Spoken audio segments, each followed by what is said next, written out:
Well, it started right after the war started, in December of '41, and then the following year, in May, we evacuated to Colorado.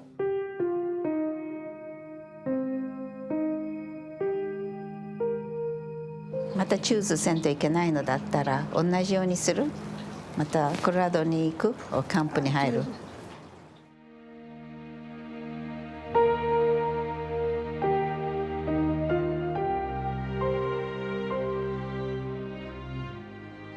My name is Bryan Yokomi. I'm 26 years old.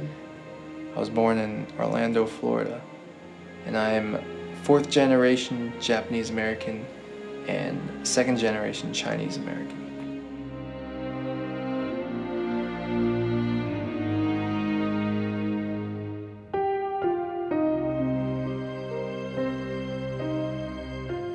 My grandmother and grandfather voluntarily evacuated the internment. When I heard about that growing up, it kind of planted this seed inside of me, and I wanted to know more. And I was really surprised that I didn't hear about that in my own American history class in high school.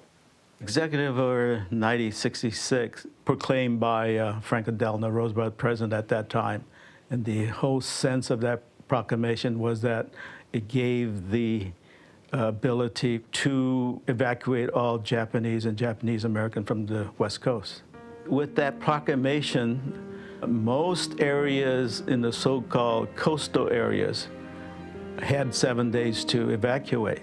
They had to take care of all their properties and all the kinds of things that they had, placed their clothing generally in a couple of suitcases, and they were shipped out by train to initially assembly camps and then later to relocation camps. It was believed at the time that they were somehow doing some sort of espionage, which led to the attack on Pearl Harbor. Thinking about that now, I feel how ridiculous that was. These loyal, respectful, quiet people, were charged with this grave crime. The fact that they were blamed for that is outlandish. The order itself was the start of what was to lead to the exodus of the Japanese out of the West Coast. My name is Ann Mitsue Yokomi. I was 21 years old when we left for Colorado from Parlier, California. We had bought a ranch in '41 about October, and then in December the war started. And so all our expenses was in the land that we bought, so we had to sell it. Since we were evacuating on our own, we could load up everything what we can. And we only had a pickup and a truck to haul our things, and then there was a family of 9. I'm Jean Yokomi Minami. When we evacuated, I was 6 years old, going on 7. I recall being in the kitchen and the ladies preparing the food to take with us on that long trip. And my mother said that they killed all the chickens and made a lot of chicken teriyaki and took that for their meals on the road because they were afraid that there wouldn't be any stops that they could make to buy their lunches or dinners, being that we were Japanese. They didn't want to go to relocation camps. They wanted to be more free, and they wanted to do other things than be in a concentration camp. So I guess that was their option to do such a thing. Because this country was at war with Japan, she knew that the Japanese couldn't stay in California. So she was glad that we were able to relocate to Colorado, not to be in a camp, but to live, to have a certain amount of freedom, independence there. 何か置いといていかんといけなかった。日本語で書いてあるものは持っちゃいけんって言うから、それでもう畑の隅の方へ行けて、大事なものは日本語のものは持っていかれない。どんなものを生けたのでは？レコードとか、それからブック、はい。We had Japanese records, those 78, those long playing ones. My sister-in-law and they don't speak, she didn't speak in English, so it was ever Japanese. And so we decided that we buried all the records too. And then if we do that, and then we have a record player and no records, so we got afraid and we buried the record player also. We had a sashimi knife, which is kind of long, you know. We were afraid that the police going to say that that's a sword, like, you know, and that we would be arrested. We had all kinds of rumors that was going around. We were very, very scared. We had a truck, divide that in half, where we put the sofa in the front part of the truck, and then where my mother-in-law and father-in-law sat in there. So my mother and my father and my brother sat in the front, and they built a little cab in the back, much like what they have nowadays for the trucks, you know. And we had a mattress on the floor, and that's where I rode with my grandmother and grandfather during the trip. In the back was all of our possession from the 2-3 families it would be. Rumors? Oh, there was a lot of rumors. They didn't want Japs coming around the store. They didn't want to sell you anything. We were scared. In the newspaper, it says to put them all in camp and then and gas them. You know, these things, you know, was in the paper all the time, every day. People write in. You know, when you're 6 years old, as long as you're with your family, you're not afraid. I don't recall that. It was probably a new adventure. The Colorado governor, Ralph Carr, he kind of welcomed Japanese evacuees, whereas the other state governors didn't want that problem coming to their doorstep. There were friends who helped us to find a place in Colorado to move to. George Doizaki had friends in Brighton, Colorado, who had houses that they could go to and farms that they could work. But it wasn't a cognitive choice that they made. It's something that they were told to do. We did not choose. That was the only place that Doizaki went there, and he found a place, told us to move out there. Everyone was being relocated, and they knew that they were all going to be put somewhere, that they were all going to be in an area collectively. And so I think the opportunity to be free of that and have some sort of freedom on the outside of that situation in Colorado, where they had a house to go to and a farm to work, I think that seemed like the best choice for them, best choice for the family. なかった。ファミリーがみんな一緒に降りたかった。おじいちゃんがみんなが話したく別れとなかった。We have to get a okay pass to evacuate on our own. We did that, and then we moved out there. But no question asked, nothing, we never even consider anywhere else because we didn't have nowhere to go. It was, well, scary, for one thing, because we didn't know if we would meet anyone along the way. But the policeman stopped us and then says to keep driving, don't stop. So we stopped during the daytime along the way and then took rest. And then we had made some lunch, whatever we had. We never did went to store or restaurant or anything along the way. So we had whatever we had was our meal. Took us about 2 days, 3 days, third day, I think. Can you show me again where Rogan is? Ragan is here. No, it's not. No, yeah. I see That's it. Ragan. We moved to a place called Ragan, but the farm that we were staying was about 4 miles to that little community. Like, it's not a town. It was just a store and a gas station and a school. That was about it, you know. School was very small. I mean, the classes, there were only maybe 5 or 6 of us in each grade. And so we attended this 2-story schoolhouse. There were only 3 classrooms, which took care of from 1st grade to high school. Our family and the extended family were the only Japanese there. The other children were Caucasian. We had a orange school bus that would come to pick us up.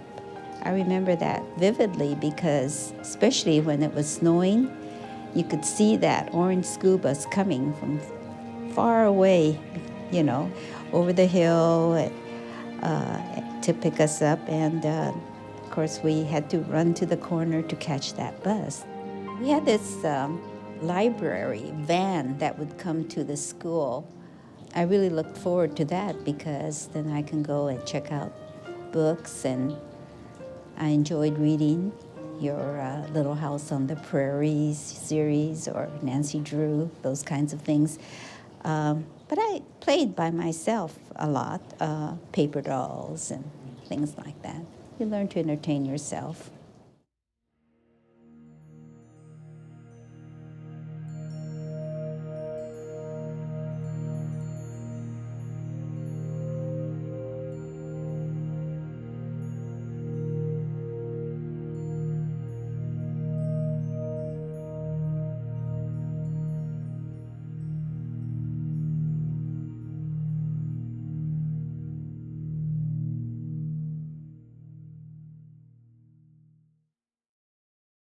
Well, the house was very, very small.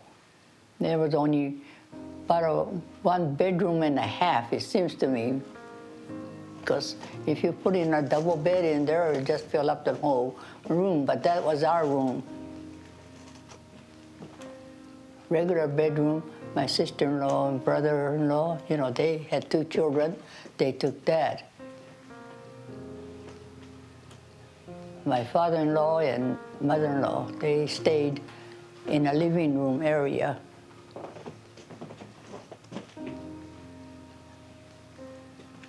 We didn't have no running water, no bathroom, no sink even in the kitchen, in the house.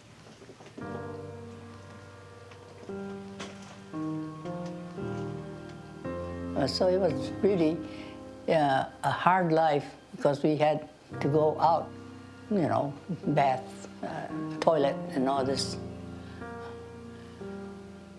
We lost everything, you know, we didn't have any.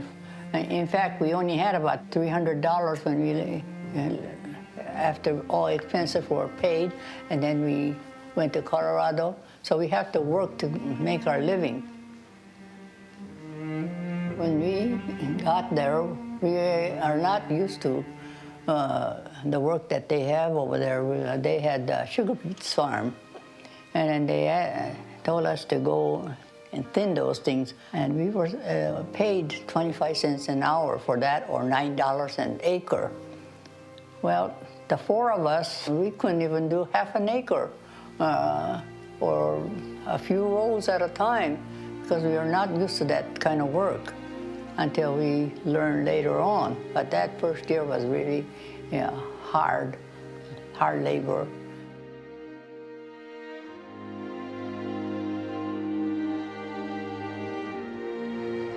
便利が悪い、店も少ないし、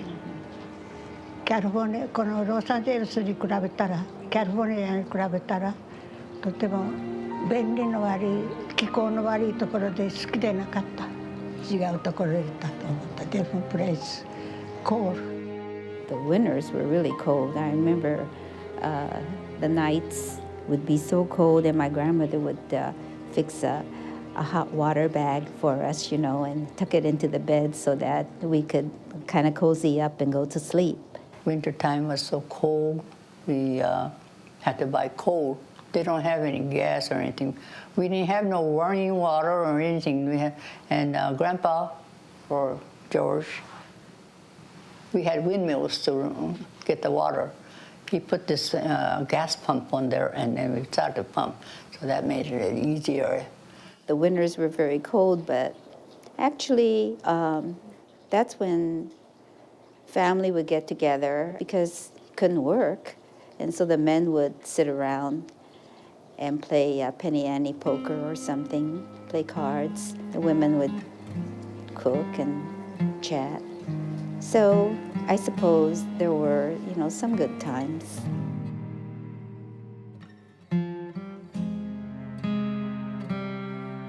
Oh yeah, in Colorado, yes, we had these German soldiers that come. They're held in camps, and then we need help on the ranch.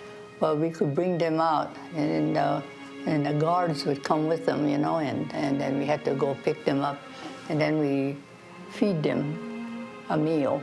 Because their lunches, real meager, They were young boys, We didn't think they were like enemies or anything. Yeah, they were nice boys. We went picnicking one time up in the mountains, Estes Park and all that. Mr. Doizaki used to have a lot of helpers and all this. And then we got the whole bunch, and we went up in the mountains and had picnic a couple times, I think. They elected me to be a cook for the whole family. So I get up in the morning, fix the breakfast and everything, and then after that they go to work. And I would clean up and prepare for the lunch. And then by 9 o'clock, though, I have to get out and work too, because that's the only way to get some money to buy groceries was by working.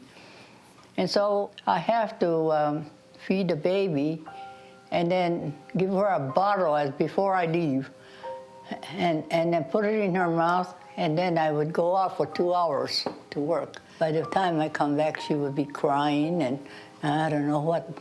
And I felt really pretty bad in those days to leave her alone like that and go to work. But that was the only way we could make a living.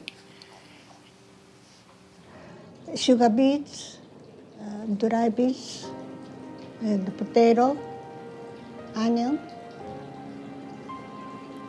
and celery, and carrots. These vegetables were grown for the army And the camp. and the camps. So we were at war at that time. There were, I believe, 10 different relocation camps in the United States. If you can imagine that there's a family that lives in a one-room, 20 by 20 space, and if you had more kids, you had greater crowding, eating in mess halls, and going to latrines far in the middle of the block kind of thing. So there was no bathrooms per se for each of the occupants. It was a pretty tough life because either you had great storms like Wyoming where they had snow, or Arizona where we lived where temperature went up to 120 degrees. There was 2 camps in Arkansas. One was called Jerome, where Jerry's folks lived. And then my family was living in a place called Roar. They were bored because they were getting, whatever they did some work, they were paid like $16 a month. And then I think like doctors and, I don't know, maybe school teachers probably were paying $19. But they didn't have to buy groceries. They were given to them by the government. Whereas we have to buy everything, I was going to go because it was so hard in Colorado. Like washing the baby diaper. In those days, they never had these disposables. You had to have, make your own cloth diapers. And then to wash them, I wait until everybody had taken a bath outside, you know. And then because that's the only way we have warm water. And so at 11 o'clock at night, I would be washing their diaper.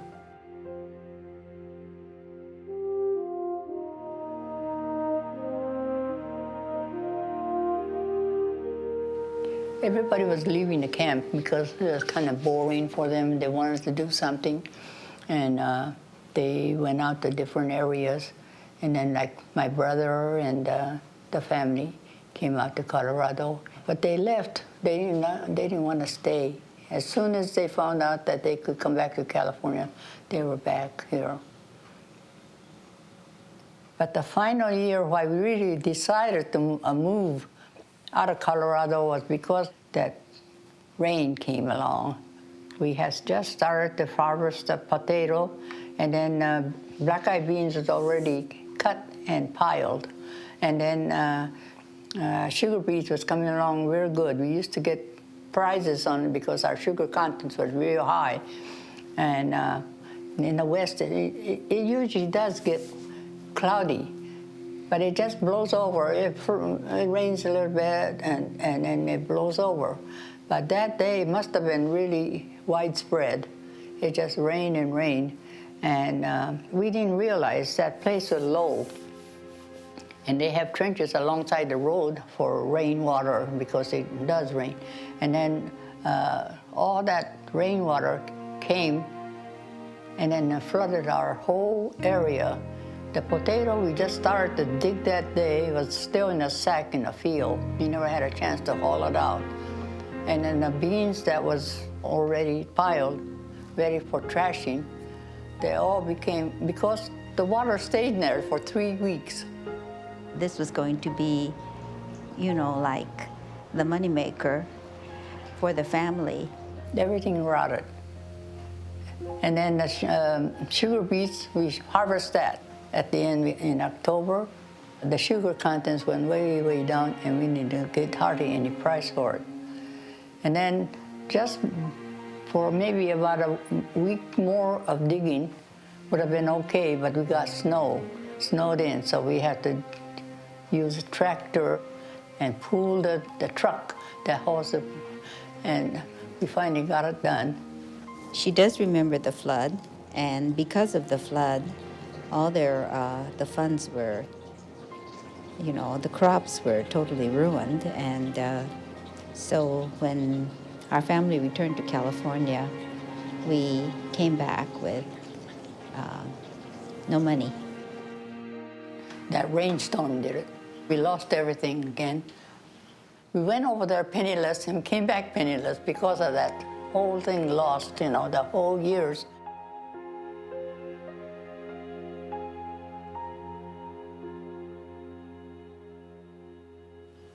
For about 3 months, we were in Carruthers, as that's where your dad was born, when we were living there. We used to go to the store there. At the beginning, they said there was a lot of signs that said no Japs allowed. We are not going to serve Japs. Because my father was a farmer, when he came back to the city, he started his gardening business, still working with the, you know, outdoors. And the women, many of them went into sewing, and that's what my mother did. She worked for a sewing factory. We were there for 3 months. She was working in the field. But our friend that came back earlier found this place on the ranch on Lincoln Avenue. So we started to farm there, and we were there for 14 years. 帰ってきてから何年かかったまたそのライフに戻るのが。まあ15年はハードワーク。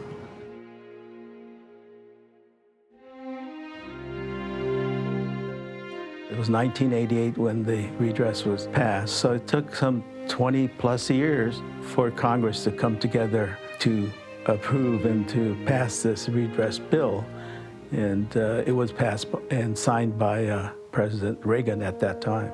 The resolution was that each occupant person that was sent to relocation camps were paid $20,000 per person.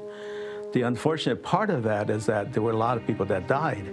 So that particular set of families that they had deceased members got nothing.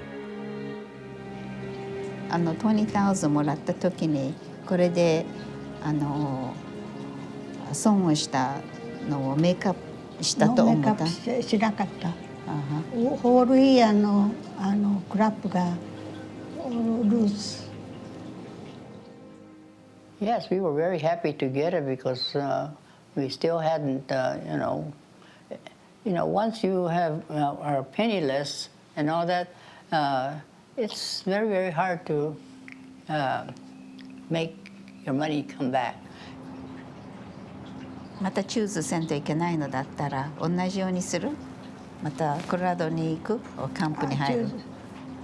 チューズするんだったらその時のファミリーの状態によるね。I think I might choose the camp.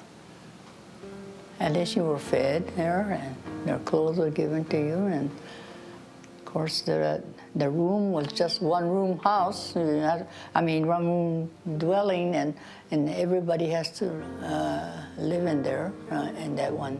But I think I would try living in camp rather than evacuating, volunteering to evacuate on your own.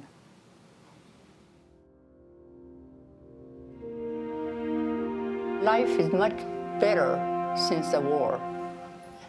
Yeah, the soldiers, the 442nd soldier, they fought for the country and all that, and the feeling towards the Japanese have changed, and everything's much, much better.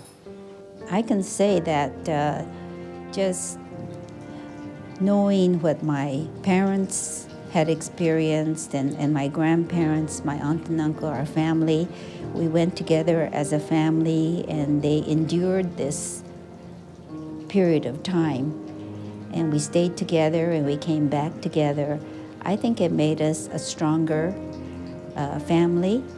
And also, I think it taught me that, regardless of what your challenges are, you just have to work hard. And in Japanese, they say ganbaru, that's the term. But then things will work out as long as you work hard. Sometimes I do think about it, but I tend to forget about it. That's in the past. Now I'm okay. I'm living fine. I can respect and appreciate where we are now more because of what my family and my ancestors went through to kind of bring us to today. Misako Yokomi, 生まれはリバサイド、カリフォルニア。This is 95 years old. I'm Jean Yokomi Minami. I am 72 years old. I live in Los Angeles, California. I have 3 children and 3 grandchildren. My name is Ann Mitsue Yokomi. I was born in Stockton, California, May 15, 1920. I am 87 years old now. And I have 3 children, 6 grandchildren, and 8 great-grandchildren now, and 2 more coming this year.